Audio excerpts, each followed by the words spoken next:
एक गरीब किसान था। भारत के एक छोटे से गांव में उसकी टूटी फूटी झोपड़ी थी। परिवार में पत्नी सीता, बेटा मोहन और छोटी बेटी गुड़िया थी। रामू के पास बस 2 बीघा जमीन थी, वही उसकी दुनिया थी।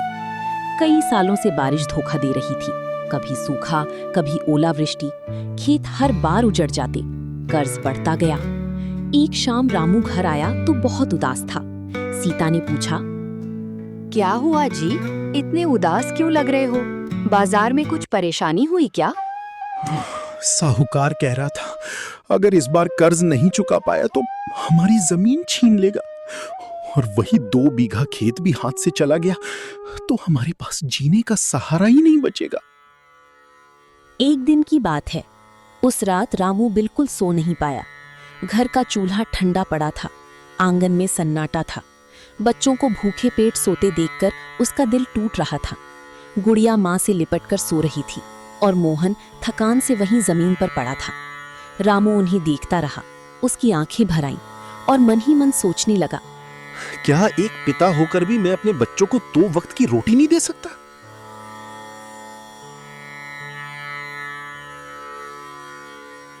इस बार मैं आखिरी बार फसल बोऊंगा। अगर इस बार भी खेती अच्छी नहीं हुई, सब खत्म हो जाएगा। ना जमीन बचेगी, ना हमारा सहारा। फिर हमारे पास जीने के लिए कुछ भी नहीं रहेगा। इतना बोलकर रामू धीरे धीरे खेत की तरफ जाने लगा। कुछ दूर चलने के बाद रास्ते में एक आदमी मिला। उसने रामू को रोककर कहा, रामू, अब उम्मीद छोड़ दे। तुम खेत से उतनी आमदनी नहीं कर पाओगे। इस बार भी फसल अच्छी नहीं होगी। ऊपर से बारिश भी समय पर नहीं हो रही है। बेकार मेहनत करके क्या फायदा? दोस्त, कैसे छोड़ दूं उम्मीद? क्या तुम्हें नहीं पता, किसान अगर उम्मीद छोड़ दे तो धरती भी रूठ जाती है। जब तक सांस है मैं कोशिश करता रहूंगा। बस इतना कहकर वो फिर से आगे बढ़ गया, अपने खेत की ओर। कदम भले भारी थे, लेकिन मन में अब भी उम्मीद की एक छोटी सी लौ जल रही थी। वो रोज सुबह अंधेरे में ही उठ जाता, ठंडी हवा में बिना कुछ खाए पिए खेत की ओर निकल पड़ता। घंटों तक वो खेत जोतता रहता, उसका पसीना मिट्टी में मिल जाता। थक कर जब वो एक पल रुकता तो हाथ जोड़कर आसमान की ओर देखता और प्रार्थना करता, हे धरती माँ, इस बार खाली मत लौटाना। मेरे बच्चों की भूख का सवाल है। दिन बीतते गए। धीरे धीरे मिट्टी से छोटे छोटे हरे पौधे झांकने लगे। रामू उन्हें ऐसे देखता जैसे अपने ही बच्चे हों। हर पत्ती में उसे उम्मीद दिखाई देती थी। वो रोज उन्हें प्यार से सहलाता और मन ही मन दुआ करता। लेकिन एक दिन गांव में खबर फैल गई, इस बार बारिश नहीं होगी। ये सुनते ही पूरे गांव में डर का माहौल छा गया। लोगों के चेहरे उतर गए। कुछ ही दिनों में तेज धूप ने पौधों को झुलसाना शुरू कर दिया। फसल धीरे धीरे सूखने लगी। रामू ये सब देखकर टूट गया। एक रात वो अकेले खेत के किनारे बैठा था। चारों तरफ सन्नाटा था। सूखी पौधों को देखते देखते उसकी आंखों से आंसू बहने लगे। वो चुपचाप रो पड़ा। तभी पीछे से मोहन की आवाज आई, बाबा, हार मत मानो। हम दोनों मिलकर कोई ना कोई उपाय जरूर निकाल लेंगे। आप अकेले नहीं हो, मैं आपके साथ हूँ। दोनों ने बिना समय गवाए कुएं से पानी खींच खींच कर खेत सींचना शुरू कर दिया। बाल्टी दर बाल्टी पानी भरते, कंधे थक जाते, हाथ छिल जाते, लेकिन वे रुके नहीं। दिन में रामू मजदूरी करता और मोहन भी छोटे मोटे काम में हाथ बटाता, और रात होते ही दोनों फिर खेत में जुट जाते, अंधेरे में भी उम्मीद की रोशनी लेकर।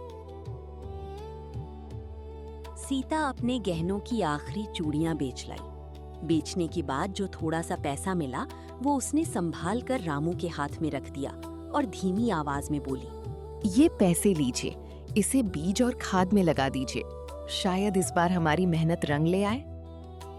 रामू की आंखें भर आईं, पर किस्मत अभी और परीक्षा लेने वाली थी। एक रात तेज आंधी आई, आसमान में बिजली कड़की, ओले बरसने लगे।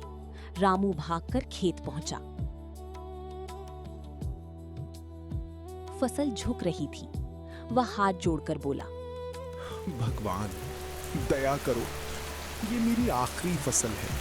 अगर ये भी बर्बाद हो गई तो मैं भी पूरी तरह टूट जाऊंगा। हमारे पास जीने का कोई सहारा नहीं बचेगा। सुबह पूरा गांव नुकसान देखने निकला। कई खेत बर्बाद हो चुके थे। रामू डरते डरते अपने खेत पहुंचा, लेकिन वहां पहुंचकर वो ठिठक गया। उसकी फसल लगभग सुरक्षित थी, सिर्फ किनारों पर थोड़ा नुकसान हुआ था। गांव वाले हैरान रह गए और बोली, ये तेरी दिन रात की मेहनत का फल है रामू। तूने जो पसीना इस मिट्टी में बहाया है ना, उसी ने आज तुझे संभाल लिया है। रामू ने और मेहनत की और कुछ ही दिनों में उसका खेत सुनहरी बालियों से भर गया। कटाई के समय पूरे परिवार की आंखों में खुशी थी। फसल इतनी अच्छी हुई कि उसे मंडी में अच्छे दाम मिले। सबसे पहले उसने साहूकार का कर्ज चुकाया और अपने बच्चों का भविष्य संवारने लगा। अगले साल जब गांव में सूखा पड़ा तो रामू ने अपने अनाज के भंडार खोल दिए और जरूरतमंदों की मदद की। उसकी मेहनत और अच्छे दिल की वजह से उसे सम्मान मिला और गांव में नई सिंचाई व्यवस्था भी शुरू हुई। समय बीता, मोहन पढ़ लिखकर कृषि अधिकारी बना और गांव की खेती सुधारने लगा। रामू गर्व से अपने खेत को देखता और कहता, किसान के लिए कोई फसल आखिरी नहीं होती, हर बार एक नई शुरुआत होती है। मेहनत, धैर्य और परिवार का साथ हो तो सबसे मुश्किल हालात भी सफलता में बदल सकते हैं।